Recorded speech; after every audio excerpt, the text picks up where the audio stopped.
तो ये वीडियो जो है आज का बहुत ज़्यादा इंपॉर्टेंट होने वाला है, क्योंकि इस आज 15 मिनट के वीडियो में मैं अपनी पूरी लाइफ जर्नी आपके सामने डिस्कस करने वाला हूँ, है ना। क्या मेरे साथ कुछ पॉजिटिव बातें हुई, क्या मेरे साथ कुछ नेगेटिव पॉइंट या नेगेटिव सिचुएशंस आई, और कैसे मैं जो है लाइफ में आगे बढ़ा। तो मैं सब कुछ डिस्कस करने वाला हूँ स्टार्टिंग से लेके लास्ट तक। और इस वीडियो के बीच बीच में मैं 3-4 बातें आपको कुछ ऐसी बताऊँगा जो मेरी लाइफ में बहुत ज़्यादा इम्पैक्ट किया, या फिर जो मेरे सिलेक्शन में बिल्कुल डायरेक्टली लिंक करती हैं, है ना। वो बातें मैं आपको बीच बीच में इस वीडियो के बताता रहूँगा।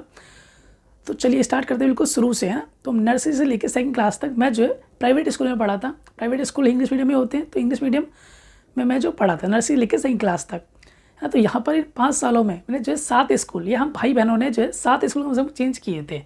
उसके बाद 3rd क्लास में पहुँचता हूँ गवर्नमेंट स्कूल में। तो 3rd क्लास से लेकर 8th क्लास तक गवर्नमेंट स्कूल में रहकर मैंने जो है हिंदी मीडियम में स्टडी करी, है ना। मेरी साइंस, मैथ्स, HST सब कुछ जो है हिंदी मीडियम में हुआ करता था, और मैं हिंदी मीडियम में उस टाइम स्टडी करी। तो 8th क्लास तक जो है सब कुछ ठीक ठाक चलता रहा। मैं उस टाइम मतलब ठीक ठाक बच्चा था। मैं हमेशा जो है 1st, 2nd या 3rd, है ना, मोस्टली फर्स्ट आया करता था।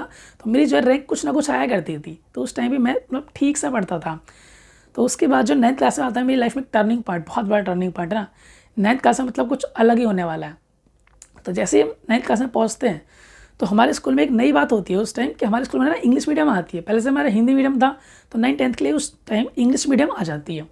तो क्योंकि बच्चे इतने थे नहीं इंग्लिश मीडियम के लिए, न्यू स्टार्ट हुआ था, तो जो हिंदी मीडियम के बच्चे थे उन्हीं को जो है थोड़े जो ठीक से बच्चे थे उनको इंग्लिश मीडियम में डाला जा रहा था। तो जो मैथ्स के सर थे वो काफ़ी ज़्यादा मतलब मुझसे खुश थे। तो उन्होंने जो है मेरा नाम भी उस लिस्ट में लिख दिया, इंग्लिश मीडियम की लिस्ट में लिख दिया। और मेरे जो बाकी दोस्त थे उनका नाम ना उस लिस्ट में था, और ना ही उन्होंने सर को बोला कि हमारे लिस्ट में भी नाम डालो। तो ये सब मेरे जो फ्रेंड्स थे 8th क्लास में, हम सब 80 के आसपास बच्चे थे, 70-80 बच्चे थे। कोई भी जो है इंग्लिश मीडियम में जाने को राजी नहीं था, कुछ 1-2 को छोड़कर, है ना। तो मुझे जो है काफ़ी बुरा लग रहा था कि मेरा कोई फ्रेंड तो जान रहा है, सब मेरे फ्रेंड हिंदी मीडियम में, मैं इंग्लिश मीडियम में क्यों जाऊँ ना। मतलब थोड़ा कनेक्टेड फील होता है उस टाइम, आपकी दोस्ती बड़ा इंपॉर्टेंट होती है। तो मैं सर को कहा, सर जो मेरा नाम है इसमें से, इस लिस्ट में से काट दीजिए सर, मैं हिंदी मीडियम करूँगा, मुझसे इंग्लिश मीडियम सर नहीं होगी।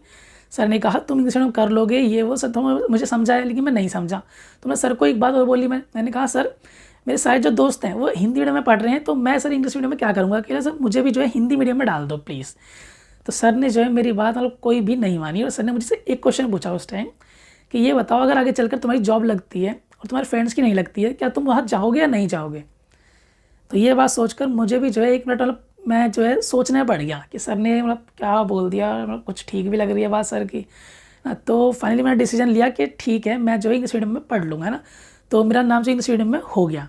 तो उस टाइम पहले तो मुझे सर पे मतलब काफ़ी ज़्यादा क्या कहें गुस्सा सा आ रहा था कि सर ने ये क्या कर दिया ना, मुझे इंग्लिश मीडियम में डाल दिया। मैं पता नहीं पास होऊंगा क्या, मतलब क्या होगा मेरा, ना मुझे तो इंग्लिश आती भी नहीं है, हिंदी मीडियम का मैं बच्चा हूँ, हिंदी मीडियम मुझको अच्छा से आता है ना। लेकिन बाद में जो है सब कुछ बहुत स्मूथली मतलब लास्ट में जाकर मतलब उस चीज़ का फ़ायदा मिल रहा है मुझे। तो मैं अगर इंग्लिश मीडियम नहीं पढ़ा होता तो मुझे सिर्फ और सिर्फ हिंदी में आता है। तो मुझे 8th क्लास तक हिंदी मीडियम भी आया, और उसके बाद इंग्लिश मीडियम। अब तक मैं इंग्लिश मीडियम ही पढ़ रहा हूँ, तो मुझे हिंदी इंग्लिश दोनों ही मीडियम मतलब अच्छे से आता है, लैंग्वेज अच्छे से आता है। तो DSSB का जो एग्ज़ाम है उसमें हिंदी और इंग्लिश सेक्शन अटैम्प्ट करने में मुझे बहुत ज़्यादा हेल्प मिली उस सब बातों से। तो ये जो है बहुत इम्पैक्ट डाला मेरे DSSB सिलेक्शन में, है ना, क्योंकि मेरा इंग्लिश भी अच्छा हुआ इससे और हिंदी भी अच्छा हुआ। तो इसलिए मैं सर के बारे में सिर्फ आज एक ही बात कहना चाहता हूँ कि जितना पॉजिटिव आपको ये बात लग रही है उतना ये पॉजिटिव थी नहीं, इसके पीछे बहुत सारे नेगेटिव पॉइंट्स छुपे हुए हैं, या बहुत सारे ट्विस्ट अभी बाकी हैं। तो जब 9th क्लास में मेरा एडमिशन हुआ इंग्लिश मीडियम में हुआ, तो उस टाइम अनफॉर्चुनेटली मुझको जो है ट्यूशन जो है अच्छे नहीं मिले, ना ही साइंस का और ना ही मैथ्स का। और एक रीज़न ये भी रहा था कि मैं उस टाइम मेरा ट्रांजिशन पीरियड था, हिंदी से मैं इंग्लिश मीडियम में आया था, तो थोड़ा प्रॉब्लम चल रही थी। तो 9th क्लास में मेरा जो एग्ज़ाम हुआ, मुझे कुछ क्वेश्चन आ रहे थे, मैं उसको लिख नहीं पा रहा था। क्यों? क्योंकि मुझे इंग्लिश नहीं आ रही थी, बनाना नहीं आ रहा था। तो मेरे फर्स्ट टर्म में एग्जाम में 9th क्लास में 90 में से सिर्फ और सिर्फ 16 मार्क्स आए, 16 मार्क्स आए 19 में से। ये पासिंग मार्क्स भी नहीं थे, सर जैसे तैसे करके जो मुझको 2-4 मार्क्स देकर और इंटरनल मार्क्स देकर मुझको जो है पास किया फर्स्ट टर्म में। फिर 2nd टर्म में भी कुछ इतना खास में परफॉर्म नहीं कर पाया, सिर्फ 2nd टर्म में बस पास हुआ है ना। हालांकि मतलब सर को नहीं देने पड़े, मैं अपने दम पे थोड़ा पास हो गया था, सिर्फ पासिंग मार्क्स ही आए थे। तो 9th क्लास जो मेरा बहुत बुरा बीत रहा था, और मुझे लगा क्या होगा मेरे साथ, है ना, मैं आगे जाके क्या कर पाऊँगा, है ना, मैं फेल तो नहीं हो जाऊँगा, ये वो बहुत सारा डर जो है माइंड में बैठ गया था। बहुत सारी नेगेटिव चीज़ें जो है माइंड के अंदर आ गई थी कि आगे जाके क्या होने वाला है। तो यहाँ पर जो है बिल्कुल अब एक बहुत बड़ा लो पॉइंट था ये लाइफ में। लेकिन लो पॉइंट हमेशा के लिए नहीं रहते हैं। 10th क्लास में फिर से अब मेरे साथ एक पॉजिटिव बात हुई। तो जब 10th क्लास में पहुँचे तो इस बार मुझे ट्यूशन टीचर मैथ्स और साइंस दोनों के बेहतरीन मिले थे, बहुत अच्छे मिले थे ना। साइंस के सर ने तो इंग्लिश को इस तरीके से बना दिया मेरा जो कि हिंदी में बोल रहा हूँ मैं ना, सारे जो आंसर में थे साइंस के वो मुझको इस तरीके से इंग्लिश में रटवा दिया, मतलब रटवाए तो नहीं कि मतलब समझाया सब कुछ, और माउथ रट मतलब मुझे आते भी थे, रटवा भी दिया था, है ना। तो सारे जो है मैं इस तरीके से बोला करता था कि मैं हिंदी ही बोल रहा हूँ, बिल्कुल इंग्लिश और हिंदी में कोई डिफरेंस रहा ही नहीं साइंस में तो। और मैथ्स में भी काफ़ी मैं बढ़िया बढ़िया करने लगा था। तो 10th क्लास में मुझ में जो है इतना ज़्यादा इंप्रूवमेंट आया, 9th से 10th में इतना इंप्रूवमेंट आया मुझ में बहुत ज़्यादा, है ना। तो जब 10th के फर्स्ट टर्म के एग्जाम हुए तो मेरे 90 में से जो है 89 मार्क्स आए साइंस में, और सेकंड टर्म के एग्जाम में 90 में से 90 मार्क्स आए, फुल में से फुल मार्क्स आए। तो 10th क्लास में ओवरऑल जो मेरे मार्क्स हैं साइंस में और मैथ्स में इंग्लिश में मतलब फुल आए थे, है ना, क्योंकि हमें CGPA मिलता था, CGPA मेरा फुल था, 10 आउट ऑफ 10 हर किसी एग्जाम में इनमें से था, तीनों एग्जाम में। तो ये कुछ जो है मेरी लाइफ में अच्छी बातें हुई। तो अब तक की कहानी से हम क्या सीख सकते हैं या क्या कंक्लूजन निकल सकता है, तो वो ये है कि हमको जो दोनों मीडियम में चलना है, हिंदी और इंग्लिश। कुछ बच्चे सोचते हैं कि मैं हिंदी मीडियम का हूँ, मैं इंग्लिश में नहीं पढ़ूंगा, मुझे समझ ही नहीं आएगा। कुछ इंग्लिश वाले सोचते हैं हिंदी पढ़ूंगा तो मुझे समझ नहीं आएगा। तो you have to be flexible, आपको दोनों लैंग्वेज लेकर चलनी है। तो अगर आप चाहते हैं कि आपका सिलेक्शन जल्दी हो या आपको सक्सेस जल्दी मिले, तो आपको जो है हिंदी और इंग्लिश दोनों लैंग्वेज को साथ लेकर चलना पड़ेगा, या दोनों में आपको बेहतर होना पड़ेगा। तो आप जल्दी से जल्दी चीज़ों को समझ सकते हैं, पढ़ सकते हैं। तो उसके बाद 11th-12th में आए, साइंस ले ली। तो उस साइंस लेने के बाद भी सब कुछ ठीक ठाक चलता रहा। 11th-12th में मतलब ऐसी कोई दिक्कत नहीं हुई। 11th-12th दोनों ही क्लास में फर्स्ट आया था ना। साइंस में जो मेरे सब्जेक्ट थे, फिजिक्स, केमिस्ट्री या इंग्लिश, तो उनमें 95-96 ऐसे मार्क्स मतलब आए थे। तो उस टाइम तक अकेडमिक्स में कोई भी दिक्कत नहीं हुई। तो जो अगला टर्निंग पॉइंट आता है या जो अगला मेन पॉइंट आता है लाइफ में, वो आता है मेरा डाइट है। जब मैं डाइट में एडमिशन लिया या DLED में एडमिशन लिया, तो उस टाइम मेरी लाइफ में जो कुछ फिर से नेगेटिव हुआ, या मतलब यूँ कह सकते हैं मेरा डाउनफॉल था। तो मेरा डाउनफॉल जो है दोबारा से स्टार्ट हो गया इन 2 साल में, 2016 से लेकर 2018 तक जब मैं डाइट कंप्लीट करी इन 2 सालों में। तो मैं जो डाउन गया हूँ बिल्कुल, मतलब मेरा जो है डाउनफॉल हुआ और मैं बहुत नीचे गया एकेडमिक्स के लेवल पर, है ना। तो हालांकि इसमें डाइट की या फिर वहाँ के टीचर्स की कोई भी गलती नहीं है, सारी की सारी गलती जो है मेरी खुद की ही है ना। तो जो 2 साल में जो टीचर्स ने काम दिया वो किया। असाइनमेंट वगैरह बनाने थे तो एक दिन पहले बना लिए, रात में जगे और रात में बनाया और सुबह सबमिट कर दिया। तो जो टीचर्स करा रहे थे सिर्फ, या जो कॉलेज में हो रहा था सिर्फ उतना ही मैं कर रहा था। घर पर आकर मैंने कुछ भी जो है प्रोडक्टिव नहीं किया। तो उन 2 साल में मैंने पर्सनली एकेडमिक्स के लेवल पर कुछ भी प्रोडक्टिव नहीं कर पाया। जस्ट जो एक काम हुआ इन 2 सालों में वो ये था कि मुझे डिप्लोमा जो है मिल गया था सिर्फ, है ना। तो मतलब पढ़ाई जो है इतनी खास कुछ नहीं चल पाई। मैं इस बात को लेकर अभी मतलब जो है काफ़ी ज़्यादा दुखी मान सकते हो आपके। मैंने वो 2 साल जो है अपने वेस्ट किए, है ना। इसका जिम्मेदार मैं बिल्कुल खुद हूँ, है ना, और कोई नहीं है इसका। जब डाइट कंप्लीट हुई, है ना, सीटेट उस टाइम हुआ नहीं था हमारा। सीटेट से पहले ही जो एक एग्जाम आया था DSSB PRT का, तो हमें पता लगा हमको बाद में जाकर यही देना है सीटेट के बाद। तो हमने जो है सोचा एक बार देख लेते हैं एग्जाम कैसा आता है। हालांकि हम एलिजिबल नहीं थे, हमने सीटेट नहीं दे रखा था उस टाइम, जैसे ट्राई मारने के लिए, देखने के लिए क्या आता है इसमें, कैसा आता है ना। हम जो है कुछ फ्रेंड्स इस एग्ज़ाम में बैठे 2018 वाले में, DSSB PRT वाले में। तो वहाँ बैठने के बाद जब रिजल्ट आया तो हमारे मार्क्स थे, या मेरे मार्क्स उसमें थे 106, 200 में से 106 मार्क्स। तो इन मार्क्स से एक बात तो क्लियर हो गई थी कि भैया तुमको जो है कुछ नहीं आता है। 106 मार्क्स तो सब क्या आते हैं ना, तुमने ऐसा क्या करा, कुछ नहीं किया ना। तो मैं जो 2 सालों में बिल्कुल डाउन गया था, ये पहले तो मुझको पता ही था। इस एग्ज़ाम ने मुझको और यकीन दिला दिया, या फिर मुझको रियलाइज़ करा दिया कि भैया तुम देख लो कहाँ पर स्टैंड करते हो। तो 2 साल का उनका मुझे बड़ा दुख है कि मैं जो है क्यों मैंने वेस्ट कर दिया अपने लाइफ के, ना। काश मैं उसमें भी पढ़ा होता है या फिर प्रोडक्टिव मैंने कुछ किया होता है ना। तो उसके बाद जो है सीटेट आता था हमारे दिसंबर में, तो उसमें मैं थोड़ा पढ़ लिया था या प्रीवियस सॉल्व कर लिए थे बहुत सारे 2011 तक के। तो उसमें मेरे मार्क्स जो है अच्छे आ गए थे 2018 के दिसंबर वाले एग्जाम में 121 मेरे मार्क्स आए थे। तो उस टाइम ये मार्क्स मतलब काफ़ी अच्छे थे, मतलब मेरे आसपास तो किसी के थे नहीं, है ना। किसी एक आधे के हो मेरे, मतलब मैं जानता ना हूँ तो अलग बात है, बाकी मैंने अपने आसपास इतने मार्क्स उस टाइम नहीं सुने थे। इसके बाद DSSB PRT 2019 वाले का एग्ज़ाम आता है ना। तो उसमें जो है पढ़ाई करी, है ना, लेकिन इतने नहीं कर पाए थे, वही 2-4 महीने थे अपने पास, तुरंत एग्ज़ाम ले लिया था उन लोगों ने। तो पढ़ाई करी, स्टडी करी, तो इतने मार्क्स उस बार भी नहीं आए। उस बार आए 114 मार्क्स, 114 मार्क्स आए, कट ऑफ गई थी 117, 117। तो 3 मार्क्स से जो है उस टाइम मेरा रह गया था, है ना। तो इसके बाद जो असली पढ़ाई मेरी चालू हुई वो अब यहाँ से चालू हुई। अब मेरी पॉजिटिव लाइफ शुरू होगी 2019 से लेकर 2022 तक की। तो 2019 से लेकर 2022 तक की जो प्रिपरेशन मैंने करी उसको मैं थोड़ी देर बाद डिस्कस करूंगा। इससे पहले मैं अपनी लाइफ का एक बहुत ज़्यादा इंपॉर्टेंट फेज डिस्कस करना चाहता हूँ, जो कि 2018 का ही है, KVS का।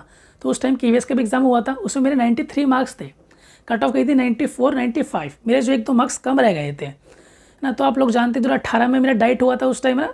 मैं पढ़ाई के टच में था नहीं, साइंस मैथ के टच में था नहीं। और जो KVS में आता है वो सर 9th-10th का साइंस और मैथ्स आता है। तो मेरा बड़ा दुख हुआ कि अगर मुझे वो सारा आता होता तो आज मैं इस एग्ज़ाम में 115 के आसपास जो है बड़ा अच्छे से स्कोर कर लेता।